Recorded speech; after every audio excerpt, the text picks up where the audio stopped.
tadi, Pak. Sudah dipencet ya? Ya. Oke, ya. Kalau sudah. Ada tawa terekut ini, Pak Sul. Oke, ya. Kalau sudah berarti bisa di share PowerPoint-nya lagi, Bu.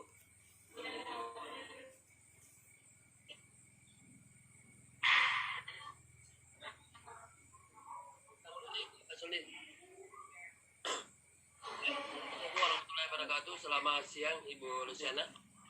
Selamat siang, Pak. MPD, teman penguji saya hari ini, Ibu Luciana ya. Ibu Luciana nanti Pak. ini akan melakukan informasi tentang pengetahuan Ibu tentang pedagogi maupun tentang profesional Ibu sebagai guru di bidang pengolahan hasil perikanan, ya Bu ya. Jadi nanti ini kita akan beri waktu kepada Ibu untuk presentasikan RPP yang dipilih untuk dipertanggungjawabkan. Nanti kita tanya secara pedagogi maupun secara profesional, Bu ya. Baik, untuk bersingkat waktu saya beri waktu kepada Ibu 15 menit untuk mempresentasikan RPP yang dipilih. Yang hormat disilakan Ibu. Terima kasih atas kesempatan yang diberikan kepada saya. Sebelumnya, Assalamualaikum warahmatullahi wabarakatuh. Dan pada kesempatan yang baik ini, perkenalkan nama saya Ibu Luciana SPI. Saya bertugas di SMK Muhammadiyah Bahaur. Yang saya ajarkan di SMK Muhammadiyah Bahaur itu adalah mata pelajaran produk kreatif dan kewirausahaan. Untuk PPG angkatan ketiga ini, yang saya pilih adalah sesuai apa yang saya ajarkan di SMK Muhammadiyah Bahaur. Sebenarnya saya ingin mengajarkan yang bidang perikanan karena di sekolah tersebut tidak ada untuk perikanannya.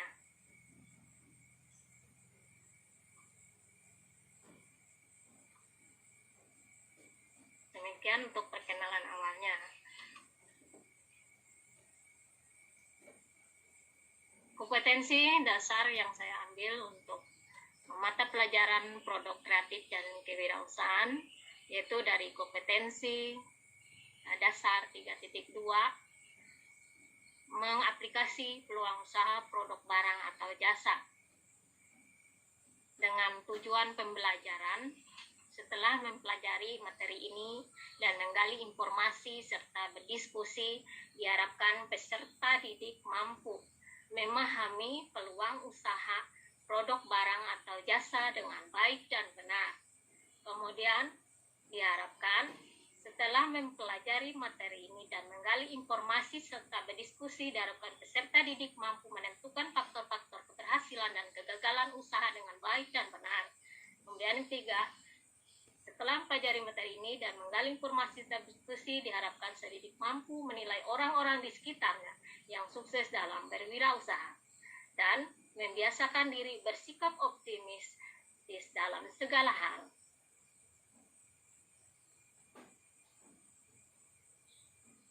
Ada mata pelajaran ini tentang peluang usaha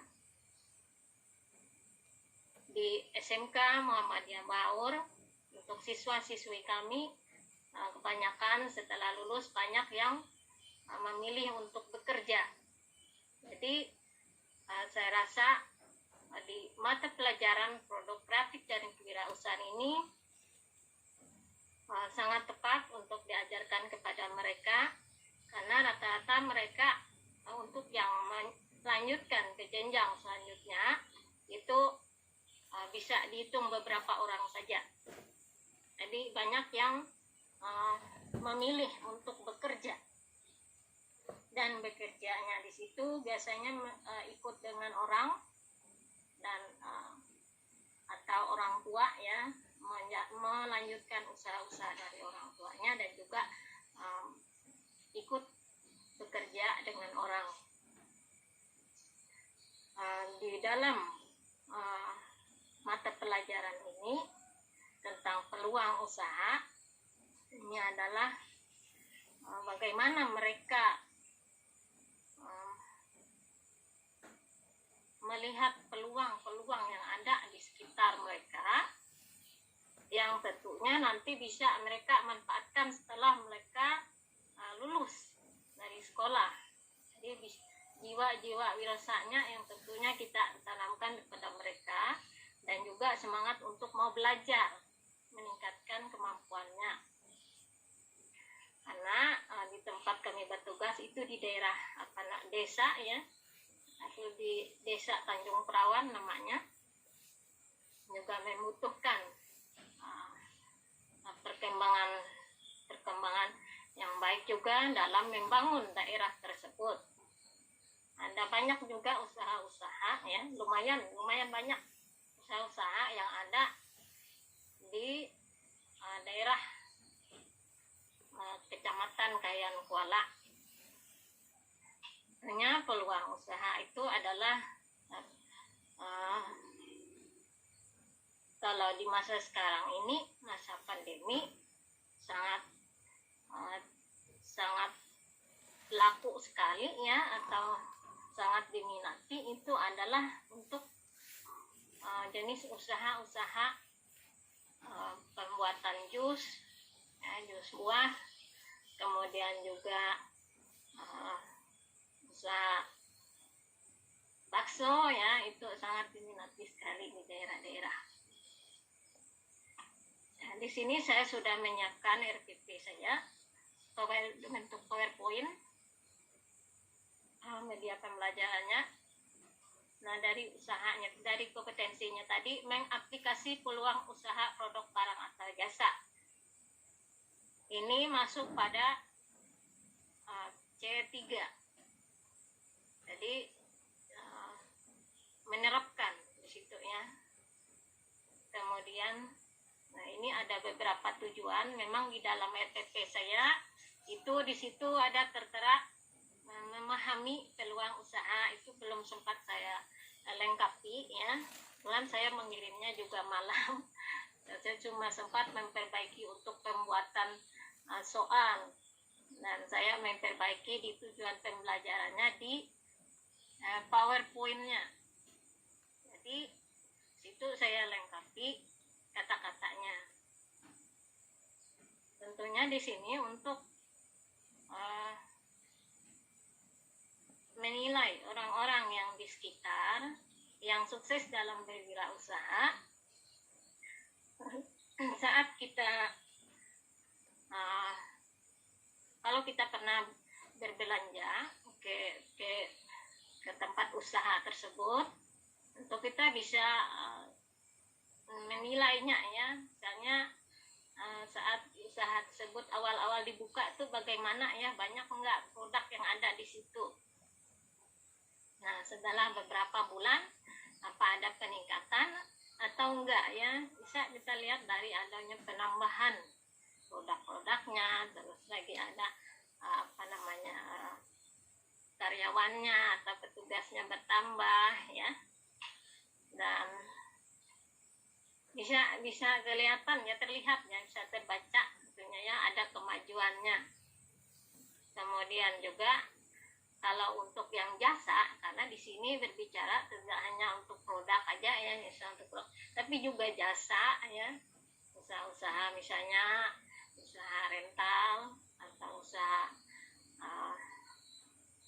fotokopi ya, atau usaha pengetikan ya, atau usaha bidang fotografi ya, dan install ya, dan lain sebagainya ya.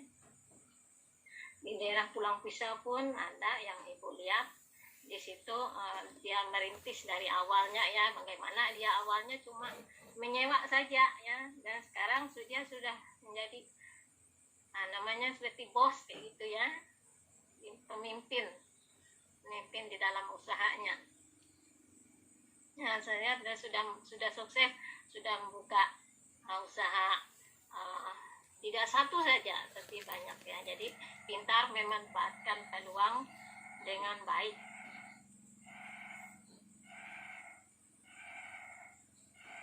Jadi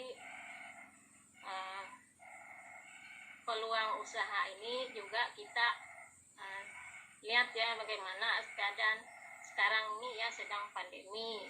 Kalau sedang pandemi, apa yang sering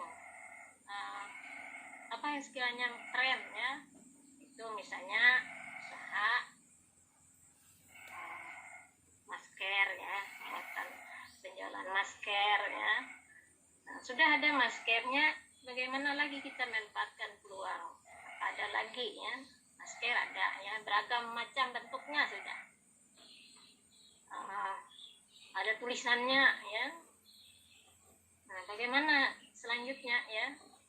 Apa lagi yang kita pikirkan? Memanfaatkan peluang masa pandemi. Kita ada usahanya lagi adalah penjualan untuk sejenis kalungnya ya. Jadi kalau maskernya dilepas itu bisa, ini dia ada rantainya yang bisa ini untuk apa namanya, tempat maskernya ya. Jadi enggak yang di leher aja ya, bisa diturunkan, nggak di leher, jadi terlihat bagus ya, ada itu talinya ya. Bagaimana dengan usaha-usaha lain seperti gambar ini?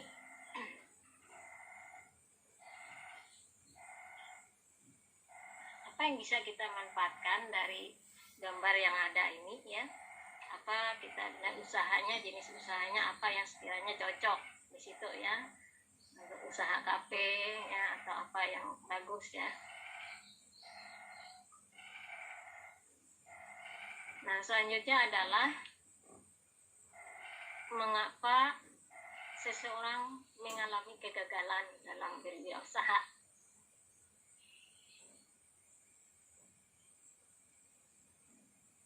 Biasanya ya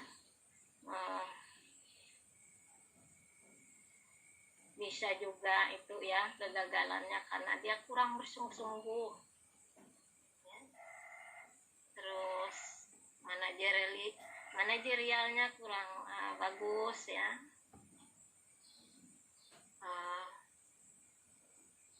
Untuk keberhasilannya ya, dan dia pantang menyerah, karena namanya berusaha itu penuh dengan resiko ya. Nah, saat dia bisa melewati resiko tersebut atau bisa mengatasi resiko tersebut, tentunya itu akan menambah apa namanya, untuk mengantarkan dia menuju kesuksesan. Seperti kita latihan ya waktu kecil ya, latihan bersepeda ya, biasa ada jatuh ya. Nah, biasa kalau jatuh ya apa, langsung bangkit lagi ya, atau enggak, mau latihan lagi, akan latihan lagi terus hingga akhirnya sampai bisa. Nah, jadi dalam berwirausaha pun ada masa-masanya ya. Tentu kita tidak menginginkan yang namanya kegagalan ya, inginnya yang bagus, lancar terus ya. Nah, jika misalnya saja mengalami suatu kendala, hambatan, ya harus dicari solusinya ya, apa penyebabnya, diidentifikasi sehingga usaha tersebut bisa berkembang maju.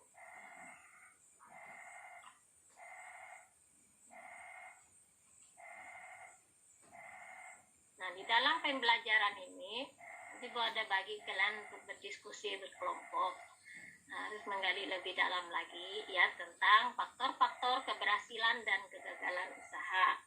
Kemudian tentang bentuk-bentuk peluang usaha ya.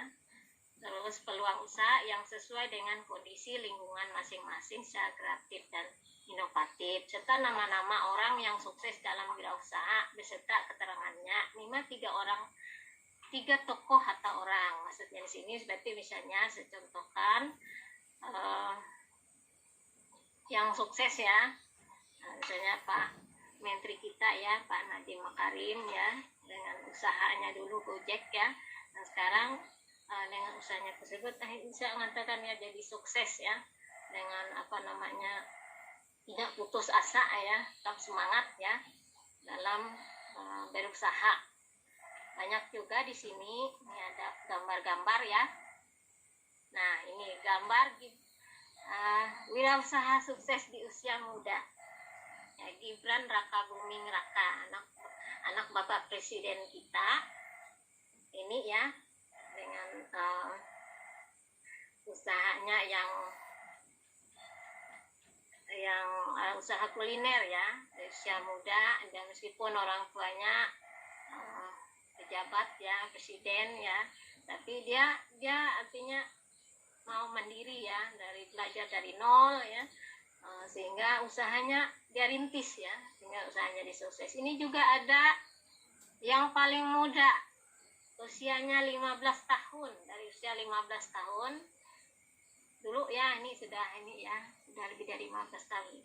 Dulu dia merintisnya dari usia 15 tahun. Ya sudah mulai bisnis. Namanya Yasa Paramita Tinggi. Hebat ya, sudah tangan. Jadi udah mulai merintis ya, usia muda ya. Walaupun siswa-siswi semua jangan takut, punya ide ya.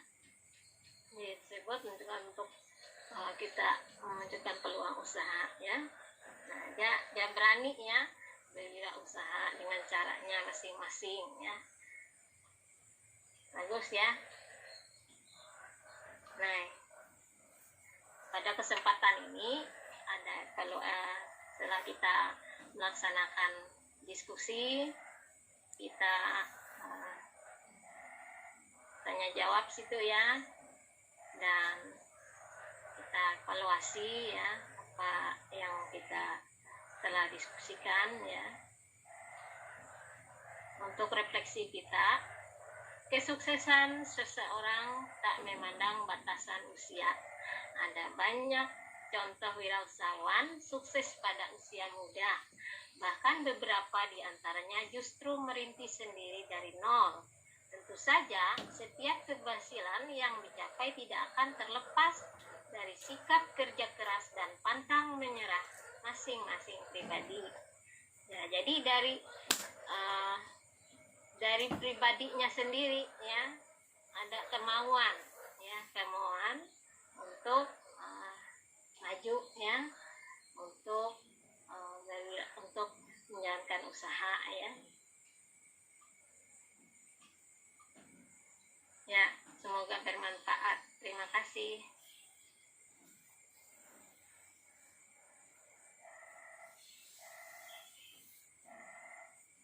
Halo. Sudahkah Bu? Selesai ya? Ya. Oke, baik Bu. Terima kasih sudah. Ya, lanjut langsung kita.